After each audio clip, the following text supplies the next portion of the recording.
Tribals, Dikus, and the vision of a golden age. In 1895, a man named Birsa was seen roaming the forest and villages of Chotanagpur in Jharkhand. People said he had miraculous powers. He could cure all diseases and multiply grains. Birsa himself declared that God had appointed him to save his people from trouble, free them from the slavery of Dikus outsiders. Soon thousands began following Birsa, believing that he was Bhagwan, God, and had come to solve all their problems. Birsa was born in a family of Mundas, a tribal group that lived in Chotanagpur, but his followers included other tribals of the region, Santals and Orans. All of them in different ways were unhappy with the changes they were experiencing and the problems they were facing under British rule.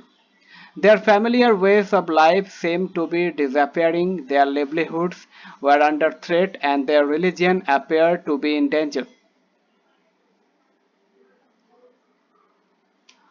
Figure: women of the Dongria Kandha tribe in Odisha wade through the river on the way to the market. What problems did Birsa set out to resolve? Who were the outsiders being referred to as Dikus? And how did they enslave the people of the region? What was happening to the tribal people under the British? How did their lives change? These are some of the questions you will read about in this chapter. You have read about tribal societies last year. Most tribes had customs and rituals. They were very different from those laid down by Brahmanas.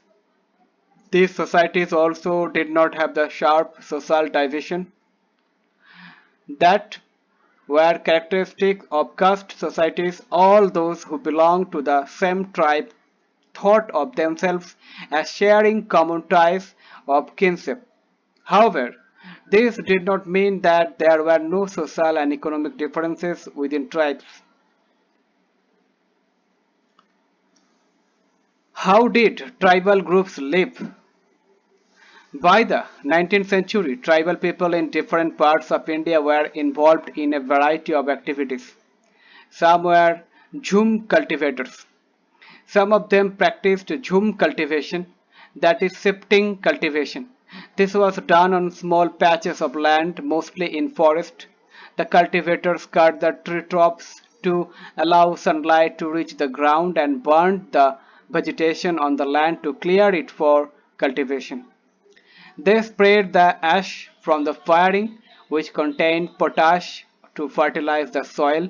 They used the axe to cut trees and the hoe to scratch the soil in order to prepare it for cultivation. They broadcast the seeds, that is, scattered the seeds on the field instead of plowing the land and sowing the seeds. Once the crop was ready and harvested, they moved to another field. A field that had been cultivated once was left fallow for several years. Shifting cultivators were found in the hilly and forested tracts of northeast and central India. The lives of these tribal people depended on free movement within forest and on being able to use the land and forest for growing their crops. That is the only way they could practice shifting cultivation.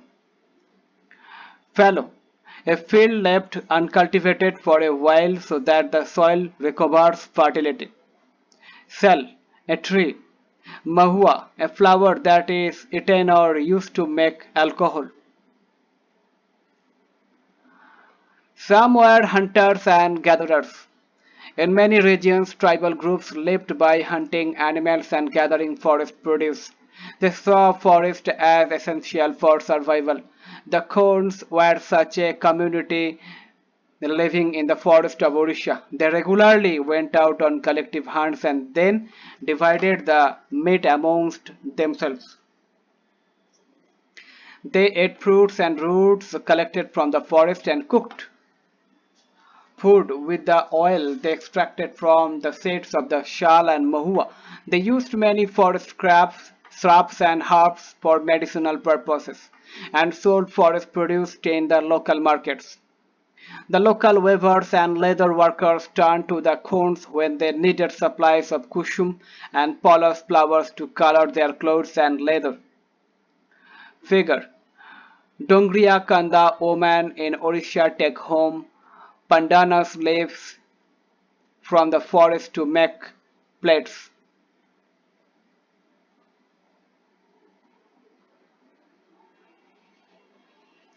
From where did these forest people get their supplies of rice and other grains? At times they exchanged goods, getting what they needed in return for their valuable forest produce. At other times they bought goods with the small amount of earnings they had.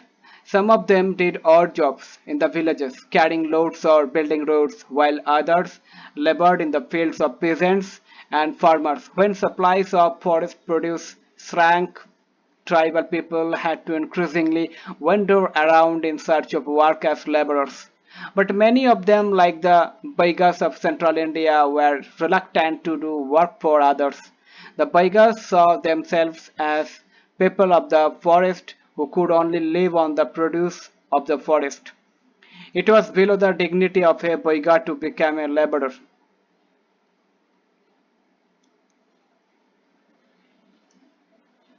Figure location of some tribal groups in India. Gaddis, Van Gujars, Bhotia, Shaharia, Bhil, Van Gujars, Ratha, Banjara, Baigas, Banjara Gonds, Baigas, Maria Gonds, Koa Banjara Gonds, Mala Irular, Santal Munda Urao, Sautal, Paraja Bunda Kanda Koa Saura Khons, Hajang, Kashi, Kashi, Riang, Naga, Apatani, Nishi, Jarwas. Tribal groups often needed to buy and sell in order to be able to get the goods that were not produced within the locality. This led to their dependence on traders and moneylenders. Traders came around with things for sale and sold the goods at high prices. Moneylenders gave loans with which the tribals met their cash needs, adding to what they earned, but the interest charged on the loans was usually very high. So for the tribals, markets and commerce often meant debt and poverty. They therefore came to see the moneylenders and traders as evil outsiders and the cause of their misery. Some herded animals. Many tribal groups lived by herding and rearing animals. They were pastoralists who moved with their herds of cattle or sheep according to the season. When the grass in one place was exhausted, they moved to another area. The Bhan Gujars of the Punjab hills and the Labadis of Andhra Pradesh were cattle herders, and Gaddis of Kulu were shepherd, and the Bakrwals of Kashmir reared goats. You will read more about them in your history book next year. Source 1. A time to hunt, a time to sow, a time to move to a new field. Have you ever noticed that people living in different types of societies do not share the same notion of work and time? The lives of the shifting cultivators and hunters in different regions were regulated by a calendar and division of tasks for men and women. Barrier Elwin, a British anthropologist who lived among the Baigas and Khons of central India for many years in the 1930s and 1940s, gives us a picture of what this calendar and division of tasks was like. He writes, in Chait Oman went to clearing too, cut stalks that were already ripped.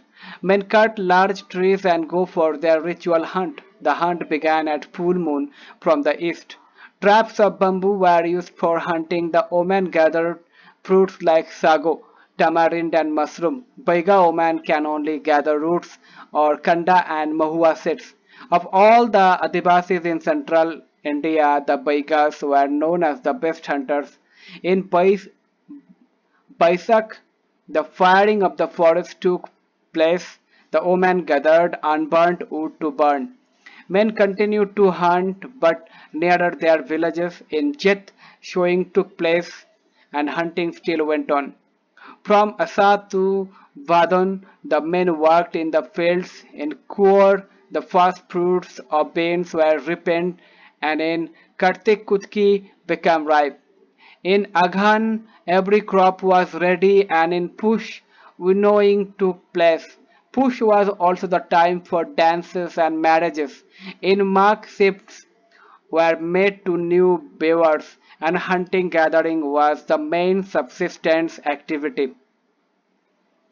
The cycle described above took place in the first year. In the second year, there was more time for hunting as only a few crops had to be sown and harvested. But since there was enough food, the men lived in the beavers. It was only in the third year that the diet had to be supplemented with the forest products.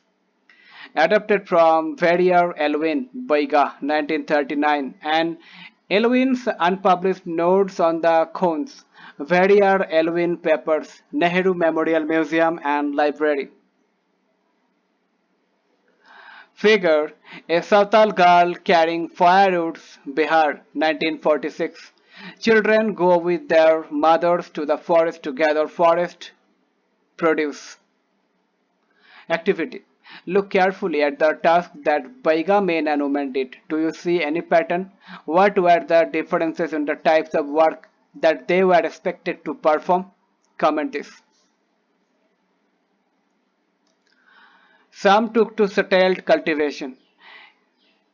Even before the 19th century, many from within the tribal groups had begun settling down and cultivating their fields in one place year after year. Instead of moving from place to place, they began to use the plow and gradually got rights over the land they lived on.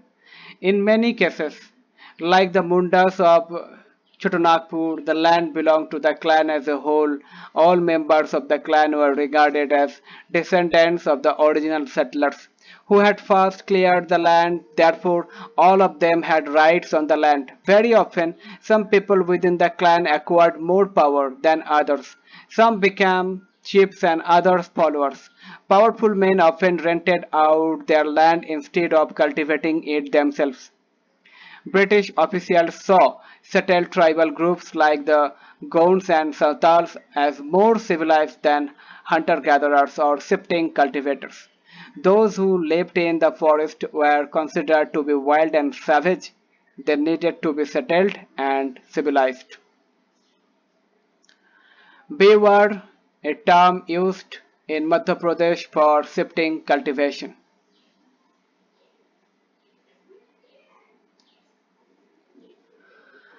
How did colonial rule affect tribal lives? The lives of tribal groups changed during British rule. Let us see what these changes were.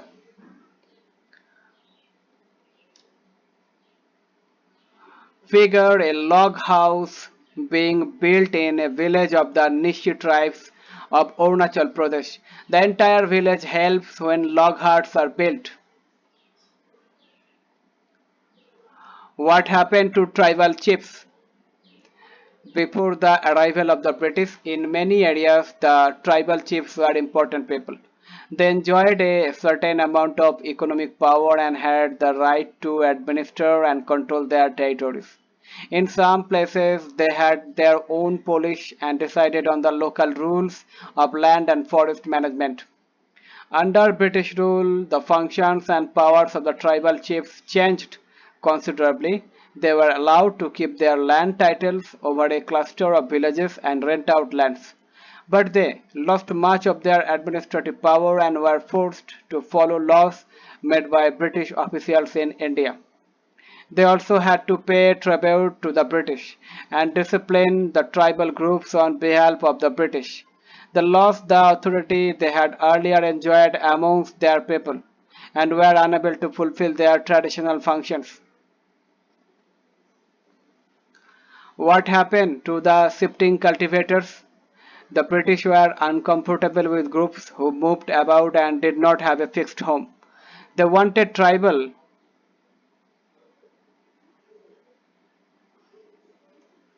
figure Bhil Oman cultivating in a forest in Gujarat. Shifting cultivation continues in many forest areas of Gujarat. You can see that trees have been cut and land cleared to create patches for cultivation.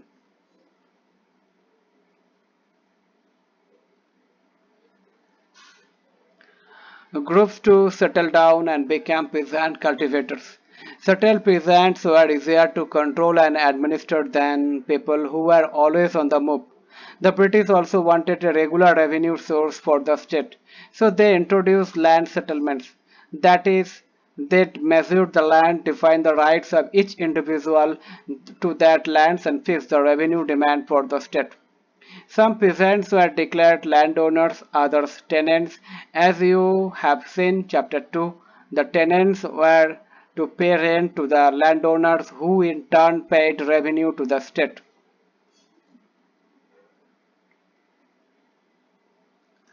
The British effort to settle jhum cultivators was not very successful. Settled plough cultivation is not easy in areas where water is scarce and the soil is dry. In fact, jhum cultivators who took to plough cultivation often suffered since their fields did not produce good yields. So the jhum cultivators in northeast India insisted on continuing with their traditional practice. Facing widespread protest, the British had to ultimately allow them the right to carry on shifting cultivation in some parts of the forest. Figure tribal workers in a rice field in Andhra Pradesh. Note the difference between rice cultivation in the flat plains and in the forest.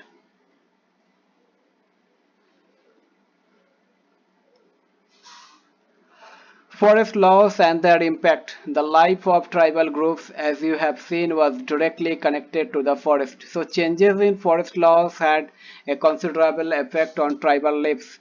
The British extended their control over all forest and declared that forests were state property. Some forests were classified as reserve forest for they produced timber which the British wanted. In this forest people were not allowed to move freely, practice jhum cultivation, collect fruits or hunt animals. How were jhum cultivators to survive in, in such a situation? Many were therefore forced to move to other areas in search of work and livelihood. But once the British stopped the tribal people from living inside forest, they faced a problem from where would the forest department get its labor to cut trees for railway sleepers and to transport logs? Colonial officials came up with a solution. They decided that they would give jhum cultivators small patches of land in the forest and allow them to cultivate this on the condition that those who lived in the villages would have to provide labor to the forest department and look after the forest. So in many regions, the forest department established forest villages to ensure a regular supply of cheap labor. Sleeper: the horizontal planks of wood on which railway lines are laid.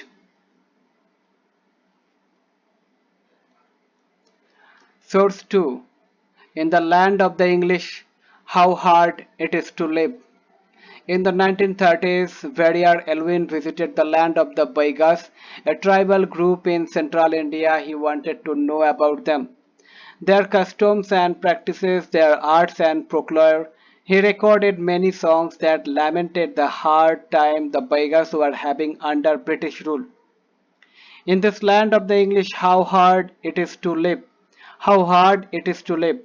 In the village sits the landlord, in the gate sits the kotwar, in the garden says the patwari, in the field says the government. In this land of the English, how hard it is to live. To pay cattle tax, we have to sell cow. To pay forest tax, we have to sell buffalo. To pay land tax, we have to sell bullock. How are we to get our food in this land of the English? Quoted in Vadir Elwin and Shamarao Hivali, Songs of the Michael, page 316. Many tribal groups reacted against the colonial forest laws. They disobeyed the new rules, continued with practices that were declared illegal, and at times rose in open rebellion. Such was the revolt of Sangram Sangba in 1906 in Assam and the forest Satyagraha of the 1930s in the central provinces. Godara woman weaving. The problem with trade. During the 19th century, tribal groups found that traders and moneylenders were coming into the forest more often, wanting to buy forest produce, offering cash loans, and asking them to work for wages. It took tribal groups some time to understand the consequences of what was happening. Let us consider the case of the silk growers. In the 18th century, Indian silk was in demand in European markets. The fine quality of Indian silk was highly valued and exports from India increased rapidly. As the market expanded, East India Company officials tried to encourage silk production to meet the growing demand. Hazaribagh in present-day Jharkhand was an area where the Santals reared cocoons. The traders dealing in silk sent in their agents who gave loans to the tribal people and collected the cocoons. The growers were paid res 3 to res 4 for thousands cocoons. These were then exported to Burdwan or Gaya where they were sold at 5 times the price. The middlemen, so called because they arranged deals between the exporters and silk growers, made huge profits. The silk growers earned very little. Understandably, many tribal groups saw the market and the traders as their main enemies. Figure a Hajang woman weaving a mat. For women, domestic work was not confined to the home. They carried their babies with them to the fields and the factories.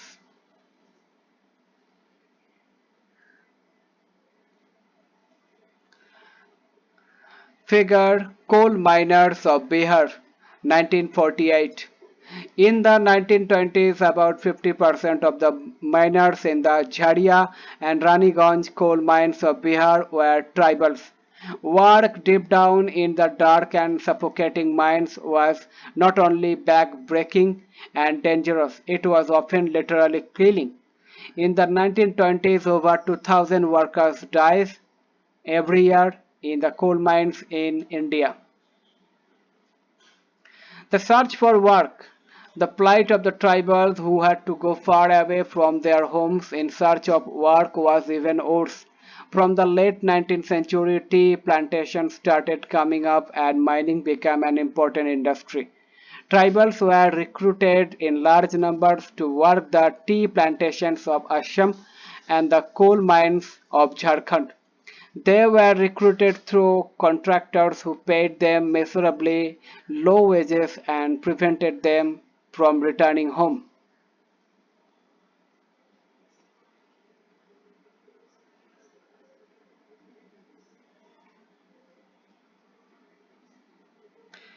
A closer look.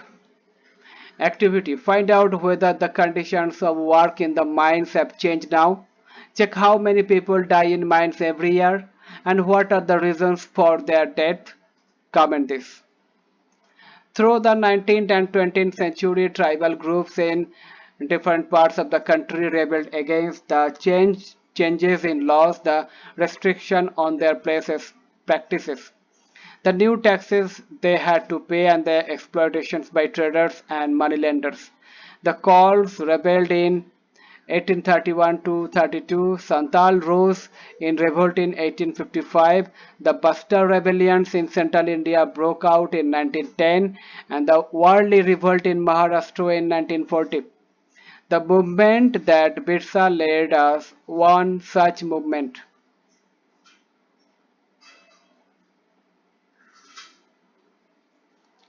Source 3. Blood trickles from my shoulders. The song the Mundas sang bemoaned their misery. Alas, under the drudgery of forced labor, blood trickles from my shoulder day and night. The emissary from the jamindars annoys and irritates me day and night. I groan. Alas, this is my condition. I do not have a home. Where shall I get happiness? Alas. K. Singh, Birsa Munda and his movement, page 12. Birsa Munda. Birsa was born in the mid 1870s, the son of a poor father. He grew up around the forest of Bhonda, grazing sheep, playing the flute, and dancing in the local akhara, forced by poverty. His father had to move from place to place looking for work. As an adolescent, Birsa heard tales of the Munda uprisings of the past and saw the Sirdars, leaders of the community urging the people to revolt. They talked of a golden age when the Mundas had been free of the oppressions of Dikus, and said there would be a time when the ancestral right of the community would be restored. They saw themselves as the descendants of the original settlers of the region, fighting for their land, Mulk ki ladai, reminding people of the need to win back their kingdom. Birsa went to the local missionary school and listened to the sermons of missionaries. There too, he heard it said that it was possible for the Mundas to attain the kingdom of heaven and regain their lost rights. This would be possible if they became good Christians and gave up their bad practices. Later, Birsa also spent some time in the company of a prominent Vaishnava preacher. He wore the sacred thread and began to value the importance of purity and piety. Birsa was deeply influenced by many of the ideas he came in touch with in his growing up years. His movement was aimed at reforming tribal society. He urged the Mundas to give up drinking liquor, clean their village, and stop believing in witchcraft and sorcery.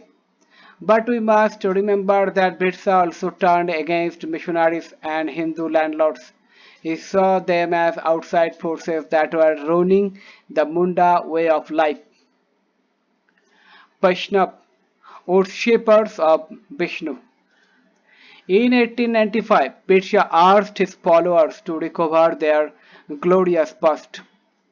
He talked of a golden age in the past, a Satyug, the age of truth, when Mundas lived a good life, constructed embankments, trapped natural springs, planted trees and orchards, practiced cultivation to earn their living. They did not kill their brethren and relatives. They lived honestly. Birsa also wanted people to once again work on their land, settle down, and cultivate their fields. What worried British officials most was the political aim of the Birsa movement, for it wanted to drive out missionaries, moneylenders, Hindu landlords, and the government and set up a Munda Raj with Birsa at its head. The movement identified all these forces as the cause of the misery the Mundas were suffering. The land policies of the British were destroying their traditional land system. Hindu landlords and moneylenders were taking over their land, and missionaries were criticizing their traditional culture. As the movement spread, the British officials decided to act. They arrested Birsa in 1895, convicted him on charges of rioting, and jailed him for 2 years. When Birsa was released in 1897, they began touring the villages to gather support. He used traditional symbols and language to rouse people, urging them to destroy Ravana, Dikus, and the Europeans and establish a kingdom under his leadership. Birsa's followers began targeting the symbols of Diku and European power. They attacked police stations and churches and raided the property of moneylenders and zamindars. They raised the white flag as a symbol of Birsa Raj. In 1900, Birsa died of cholera and the movement faded out. However, the movement was significant in at least two ways. First, it forced the colonial government to introduce laws so that the land of the tribals could not be easily taken over by Dikus. Second, it showed once again that the tribal people had the capacity to protest against injustice and express their anger against colonial rule. They did this in their own specific way, inventing their own rituals and symbols of struggle.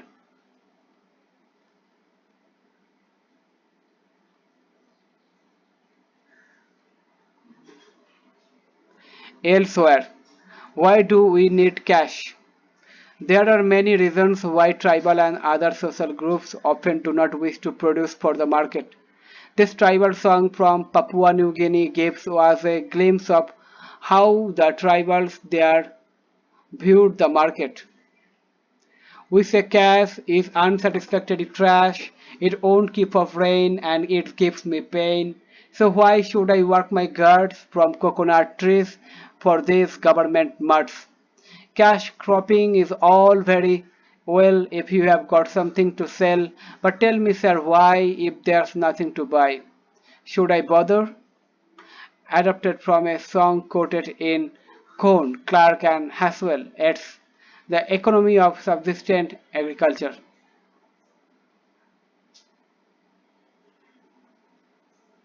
1970. Let's recall, do this and comment this.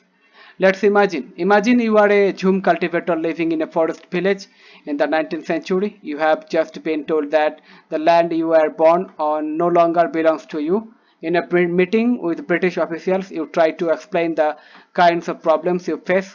What would you say? Comment this.